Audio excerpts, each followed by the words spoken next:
this is gonna be hard to beat, in my opinion. Like I'm not kidding when I say, and again, it feels so weird because I just said this about Tears of the Kingdom last year, but this is one of the best games I've ever played in my life. Like this, the battle system was fantastic. I still haven't quite mastered it.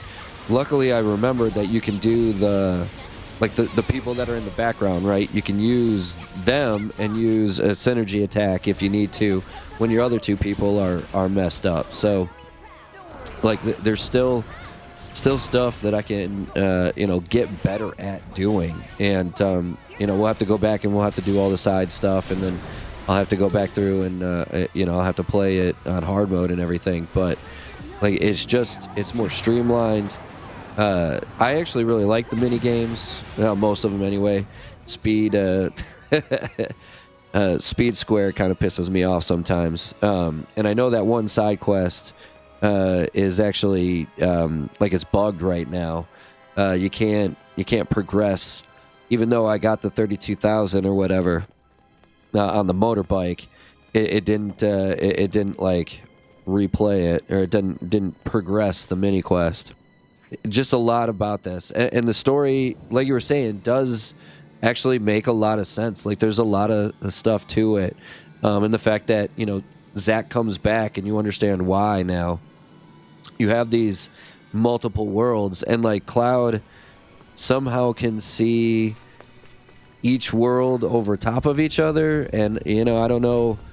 Again, now he's being like brainwashed by Aerith instead of Sephiroth, and like it was just a really fucking good game. Like, I mean, it was just a really fucking good game, and I was saying, it's gonna be hard. It's gonna be hard to beat this. Well, for me, it's gonna be really hard to beat this as the game of the year. But I can also understand, like, this is not really a game that wins game of the year. You know what I mean? Like it could be. It's definitely going to get.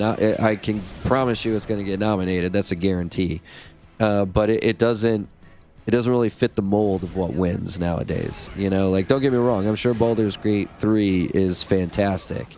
But I doubt if it didn't have all the alphabet friendly stuff. That it probably beats Legend of Zelda. You know what I mean? Like, there's just certain things about this game that are not going to let it win. And so, but I could be wrong. I hope I am wrong. The Queen's Blood stuff with the Shadow Blood Queen and everything like that. Like again, the side quests, the mini games. The mini games are some of the best in the franchise, I think. Queen's Blood is fantastic. Really, the only mini game that I still think is like better than what everybody else is Blitzball. And so, like, but I mean that's a game within a game in itself. You could absolutely make a video game based on Blitzball, I think, and have it be successful. Other than that, like, I mean, everything. The 3D brawler, I think is what it's called. You've got. I absolutely adore the way they did the Coliseum, right, with Battle Square and everything. The Chocobo racing is fucking awesome.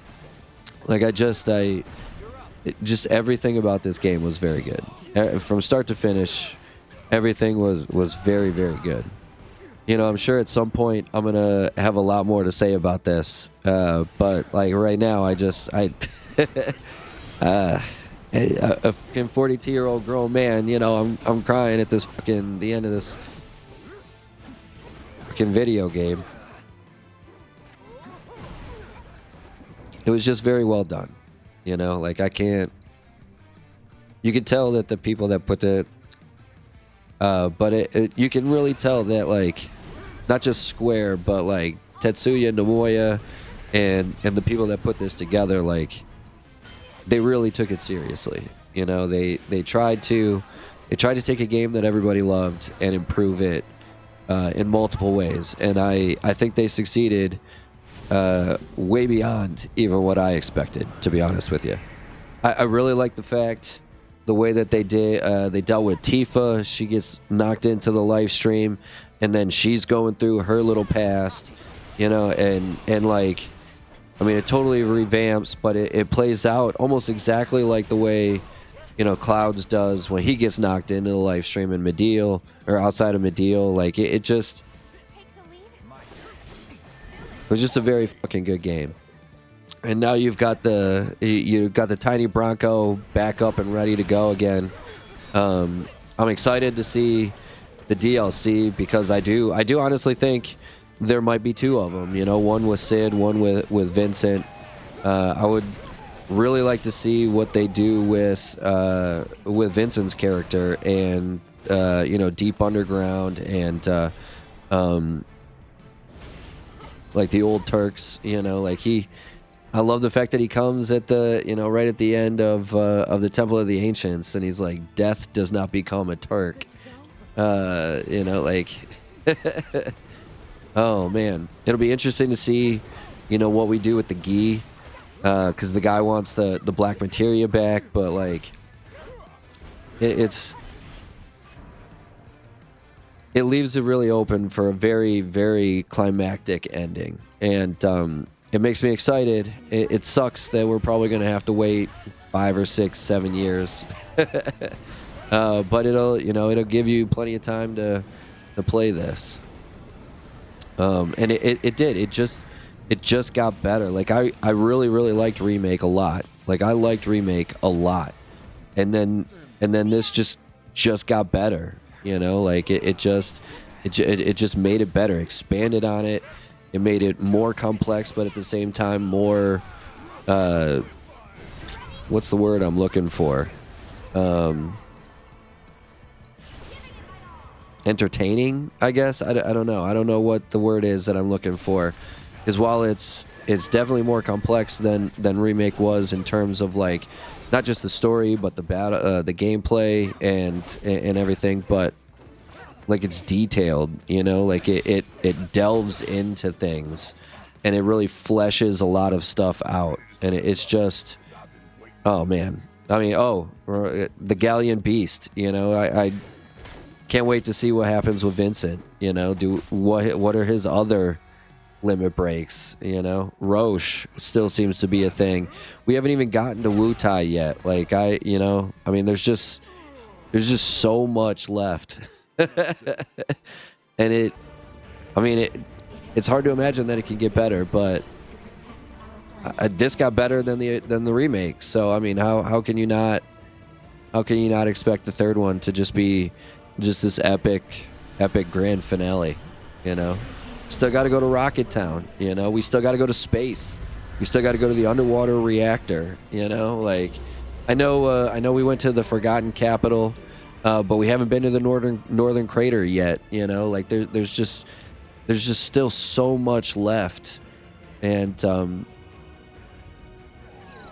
it's amazing that they were able to make this game as big as they were, and still leave so much for the third one. You know what I mean? Because, like, again, the first one, by all standards, is significantly shorter, right? You know, you have it really, in reality, it's only about the first 5 hours of the original game, you know, if that, you know, like, if that. But with all the side missions and stuff like that, the more fleshed out story, it kind of seems longer. But I mean, this, if we were to go straight through the story, right, you're still looking at like a 40 to 50 hour game, because I'm at like 100 hours now, and I just finished, you know, if not more. So you're looking at least a 40 to 50 hour game, where like the first one, even when I did all the side stuff, we're still really at about 30 hours, you know. And so, like, yeah, okay, you still got to go to Rocket Town. You still got to go to Wu Tai.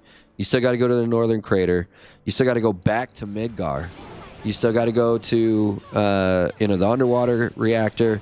You got to take on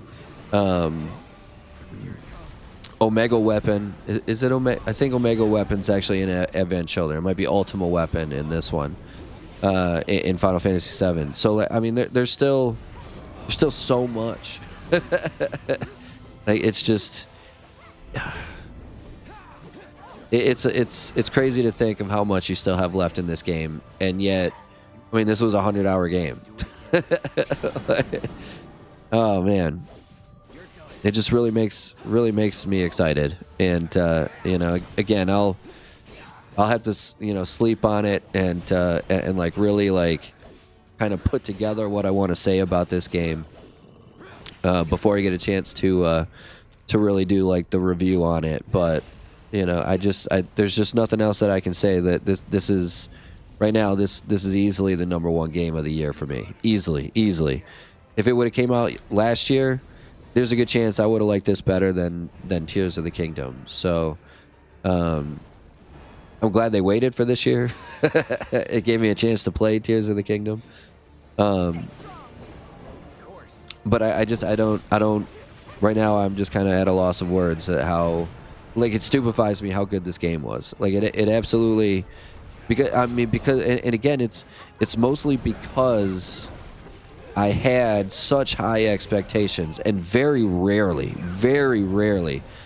do you have a game where you have these just lofty expectations that it actually, you're lucky if it succeeds in those lofty expectations, whereas this actually went way above and beyond. Like way, this was so much better than I thought it was going to be, that I'm at a loss. You know, like it boggles my mind. This probably is the greatest game I've ever played, if I really thought about it, to be honest with you. Like I loved Tears of the Kingdom, and it was I thought the idea of, you know, being able to craft stuff together and whatnot to progress the story, I thought that was phenomenal idea, right? To go through all the dungeons and stuff, but at the same time, like, at its heart, it's still just a Zelda game, right? It's got this cool little feature that makes it, you know, a little bit cooler. I mean, you have the depths, so it's got like a bigger world, but at its heart, it's still just a Legend of Zelda action adventure game. Whereas this is like a visual novel with a battle system built into it. You know, like, imagine if you were playing the Walking Dead games, but instead of just hitting a button, pressing a trigger, and then swiping left or right or whatever to dodge stuff. Like, you actually have to fight the zombies, you know, and then there's like this complex battle system with it. But you also have like this really, really deep story to it as well. It just, I don't know what else to say. Like, I can't believe it was as good as it was. Again, I expected it to be good. I did not expect it to be this good.